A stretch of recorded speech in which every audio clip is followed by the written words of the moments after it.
প্রকৃতির আহ্বানে গ্রাম বাংলায় ঋতু বৈচিত্র্যের এক সুন্দর দৃশ্য শীতকালেই দেখা যায়। শীতে নানান শাকসবজি ও রংবাহারি ফুল, আবার ভোরবেলায় চারিদিকে সাদা কুয়াশায় ঢেকে যায়। পথঘাট, মাঠ, গাছগাছালি যেন কুয়াশার সাদা আস্তরণে সবকিছুই আবছা।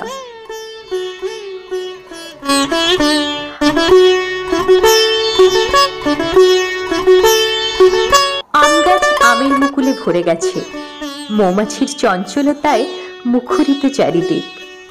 এই সময় শুরু হয় নবান্নের উৎসব, পৌষের শেষে পৌষ পার্বণ। এই মকর সংক্রান্তি উপলক্ষে সবং পটাশপুরে অনুষ্ঠিত 7 দিনের তুলসী চারার মেলা। প্রায় 500 বছরেরও বেশি পুরনো এই মেলা। শুধু তাই নয়, তুলসী চারার মেলা অবিভক্ত মেদিনীপুর জেলার সবচেয়ে উল্লেখযোগ্য ও প্রাচীন মেলা। পটাশপুরের গোকুলপুর গ্রামে নদী পক্ষে রয়েছে তুলসী মন্দির। প্রতি বছর পৌষ সংক্রান্তিতে তুলসী চারার মেলা শুরু হয়। এই তুলসী মন্দিরকে কেন্দ্র করেই এই মেলার নামকরণ তুলসী চারার মেলা।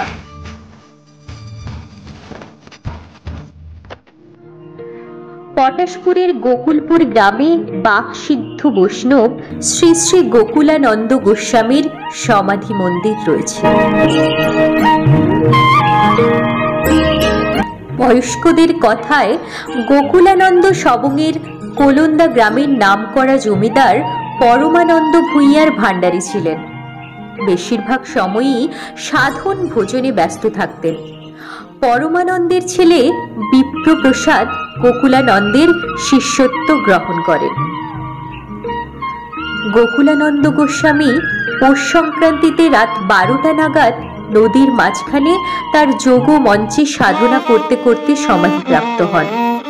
দেহ রক্ষার আগে গোকুলানন্দ গোস্বামী তার শিষ্য বিপ্রপ্রসাদকে ডেকে বলে যান, পৌষ সংক্রান্তিতে তুলসী মঞ্চে 3 মুঠো মাটি দিলে সবার মনস্কামনা পূরণ হবে।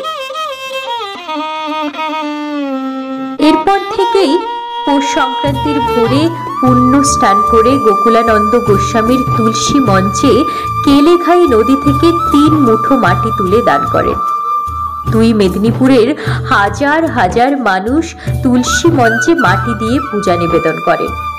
বর্তমানে প্রায় 13 থেকে 14 একর জায়গা জুড়ে মেলা বসে। আগে একদিনের জন্য মেলা বসত, বর্তমানে মেলা চলে 7 দিন।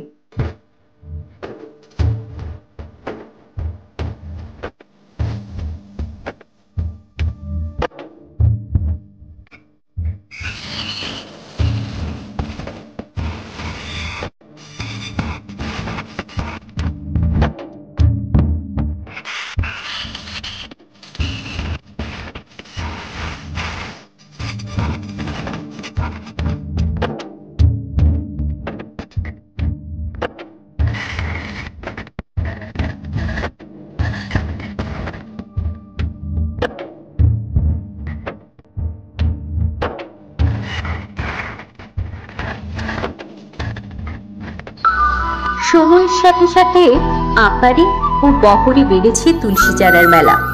একে একে মেলায় যোগ হয়েছে মাটির সামগ্রী, সবজি, মাছ, সবং পটাশপুরের পরিচিত মাদুর এবং বাগমারির শঙ্খ, বিভিন্ন মিষ্টির পসরা। অনেক দূর দূরান্ত থেকে প্রচুর মানুষ এই মেলাতে উপস্থিত হন। তেমনি এই মেলাতে কয়েক হাজার দোকান তাদের পসরা নিয়ে বসে। এই মেলাতে সব রকমেরই দোকান বসে, সোনার দোকান থেকে শুরু করে সবজি দোকান, ভুসিমাল দোকান, এছাড়াও মেলায় হরেক রকম মনোহারী দোকান, খাওয়ার দোকান এবং সবংয়ের বিখ্যাত মাদুরের দোকানও এখানে বসে। প্রায় 7 দিন ধরে চলে এই মেলা। অসংখ্য মানুষের সমাগমে মেলা প্রাঙ্গণ হয়ে ওঠে একেবারে প্রাণবন্ত। মেলার আকর্ষণীয় নাগরদোলা থেকে শুরু করে বাচ্চাদের জন্য টয় ট্রেন, রাবার স্টেজ, এছাড়াও বড়দের অ্যাডভেঞ্চার নেওয়ার জন্য সেই সব দোলনার ব্যবস্থাও রয়েছে। সারা দিন অনেক দূর দূরান্ত থেকে আসা অসংখ্য মানুষের ভিড়ে মুখরিত এই মেলার প্রতিটি স্টল, তবে বেশিরভাগ স্টলই পোশাকের। মাদুর শিল্পের জন্য বিখ্যাত সবং, সেই সবং এই মেলায় মাদুর স্টল থাকবে না এটা হতেই পারে না। বেতের তৈরি সামগ্রী নিয়ে এসেছেন বেত শিল্পীরা। বেতের তৈরি ধামা, খুবই প্রচুর বিক্রি হচ্ছে এই মেলাতে।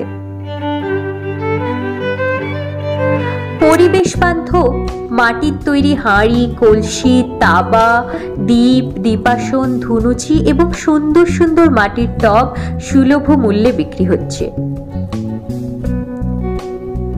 মেলাতে মুখরোচক খাবারের জন্য রয়েছে অনেক দোকান। Egg roll, chowmein, biryani, veg, non veg সব রকম দোকানের ঠাঁই এই মেলাতে।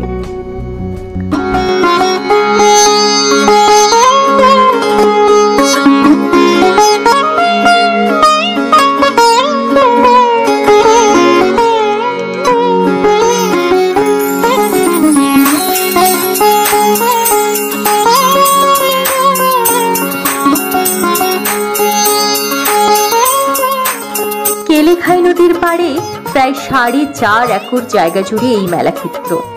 এই বাঁশের সাঁকো পার হয়ে ওপারে গেলেই গোকুলানন্দজির সমাধিক্ষেত্র, আর নদী পেরিয়ে গেলে পটাশপুর থানা, এখানেও মেলা বসে। তাই এই সাঁকো পার হয়ে চলেছেন সবাই।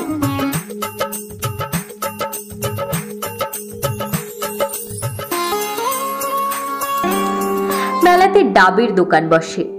একসঙ্গে এত ডাব কখনো আমার চোখে পড়েনি। এখানে আবার ফটো বাঁধানোর দোকান। পছন্দসই দেবদেবী কিংবা মহাপুরুষের ছবি ফ্রেমে বাঁধানো হচ্ছে।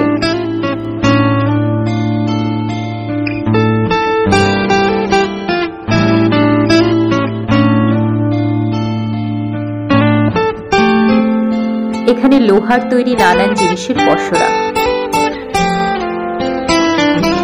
তুলসী চারার মেলার একটি বিশেষত্ব হলো তুলো। দীর্ঘদিন থেকেই এই মেলায় পসরা সাজিয়ে আসছেন তুলো ব্যবসায়ীরা। নানা ধরনের তুলো কেনা বেচা হয়। শুধু তুলো নয়, এই তুলোকে কেন্দ্র করে বালিশের খোল, লেপের কভার, বিছানার চাদর সবই সুলভ মূল্যে বিক্রি হচ্ছে। তবে তুলো ওজন দরেই বিক্রি হয়।